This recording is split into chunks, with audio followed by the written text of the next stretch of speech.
ETF index mutual funds నేర్చుకుని stock మార్కెట్లో రాణించాలనుకుంటున్నారా? వెంటనే ఈ నెంబర్కి కాల్ చేయండి.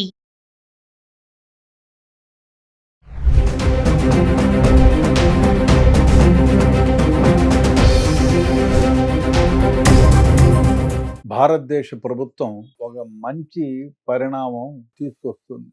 ఏమిటంటే ఆన్లైన్ గేమింగ్ని నిషేధించడం, చట్ట ప్రకారం నేరమని ఎంటైర్ క్యాబినెట్, సెంట్రల్ మినిస్టర్స్ ఆమోదించి దాన్ని లోక్సభకి పెట్టారు. ఆన్లైన్ గేమింగ్ నిషేధించి చట్టం చేసి ఆ చట్ట ప్రకారం ఆన్లైన్ గేమింగ్ నిర్వహించే వాళ్ళకి 7 సంవత్సరాల వరకు కఠిన కారాగార శిక్ష ఉంటుంది. అదే కాదు, దాన్ని ప్రమోట్ చేసే వాళ్ళకి కానీ, దాన్ని వేరే విధంగా ప్రోత్సహించే వాళ్ళకి కానీ వాళ్లకు జరిమానాలు, దాంతోపాటు కూడా జైలు శిక్షలు ఉంటాయి.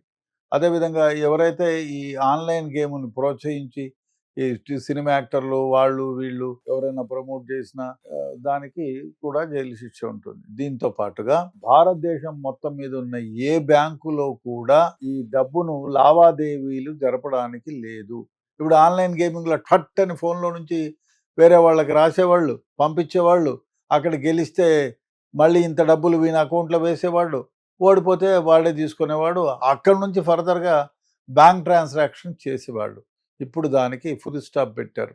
ఆన్లైన్ గేమింగ్ ఎవరైతే చేస్తారో వాళ్ళు ఈ డబ్బుని ఏ బ్యాంకులో, భారతదేశంలో ఉండేటువంటి ఏ బ్యాంకులో కూడా ట్రాన్సాక్షన్ చేయడానికి వీలు లేకుండా చట్టాన్ని తీసుకురావాలని పెట్టారు ఒకటి. ఇంకోటి ఏమంటే, ఇంతకుముందు ఏమైనదంటే ఇన్కమ్ ట్యాక్స్లో 30% వచ్చి డబ్బులు వస్తే ఆన్లైన్లో పెడితే 30% కట్టుకొని మీ ఇష్టం వచ్చినట్టు పోండి అన్న వ్యవహారం ఉంది. అది కూడా క్యాన్సిల్ చేశారు. ఒకవేళ ఇతర దేశాలతో ఉండే ఆన్లైన్ గేమింగ్ లో ఆడి డబ్బులు గెలుచుకుంటే అది కూడా నిషేధించడమైనాయి. ఆన్లైన్ గేమింగ్ ఇతర దేశాల వ్యవహారంలో ఇతర దేశాల వాళ్ళు కూడా ఏదైనా ఇటువంటి ఆన్లైన్ గేమింగ్ వ్యవహారం జరిపితే దాన్ని నేరంగానే పరిగణిస్తారు.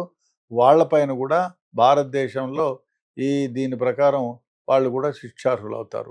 కాబట్టి ఆన్లైన్ గేమింగ్ అనేది భారతదేశంలో రూపుమాపడానికి ఇది ఒక గొప్ప చట్టాన్ని ప్రవేశపెడుతున్నారు లోక్సభలో. బహుశా ఇది అవుతుందనేటువంటి భావన నాకుంది. ఎందుకంటే ఇది చాలామంది యువత నాశనం అయిపోతున్నారు.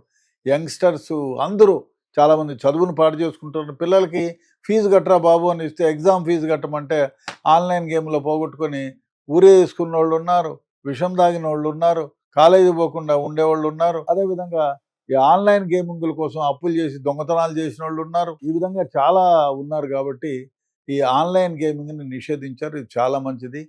చాలా మంది యువత ఈ ఆన్లైన్ గేమింగ్ వల్ల నాశనం అయిపోతున్నారు. చదువులు చట్టబందులు అవుతున్నాయి. మిడిల్ మ్యాన్ కూడా వాడి దగ్గర ఉన్న జీతాలను కుదవబెట్టి, ఆస్తులను కుదవబెట్టి ఫ్యామిలీకి దూరంగా ఉంటున్నారు. గొడవలు అవుతున్నాయి. చాలామంది విషం దాగి చస్తున్నారు. కొందరైతే ఊర్లో వదిలి పారిపోయిన సందర్భాలు ఉన్నాయి.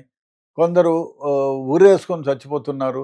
స్టూడెంట్స్ అయితే చాలా వరకు, నేను పర్సంటేజ్ చెప్తే విడ్డూరంగా అనిపించవచ్చు కానీ చాలా వరకు పిల్లలు ఈ ఆన్లైన్ గేమ్కి అడిక్ట్ అయిపోతున్నారు. చాలామంది సంసారాలు నాశనం అయిపోతున్నాయి, జీవితాలు కూడా నాశనం అయిపోతున్నాయి.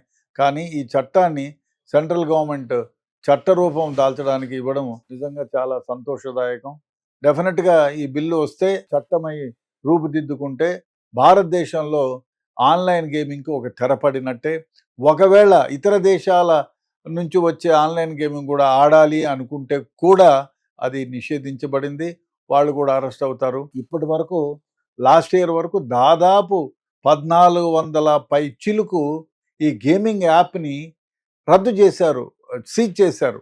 అయినా కూడా పుట్టగొడుగుల్లాగా ప్రతిరోజు ఒక కొత్త గేమింగ్ యాప్ వస్తూ ఉంది. దానికి కారణం ఏమంటే, ఇతర దేశాల్లో $500 కొడితే కొత్త ఐపీ అడ్రస్ వస్తుంది. మీకు మీ ఐపీ అడ్రస్ ఎక్కడ, నువ్వు ఇండియాలో ఉంటావు, ఐపీ అడ్రస్ ఏమో యూఎస్ఏలోనో లండన్లోనో ఉంటుంది.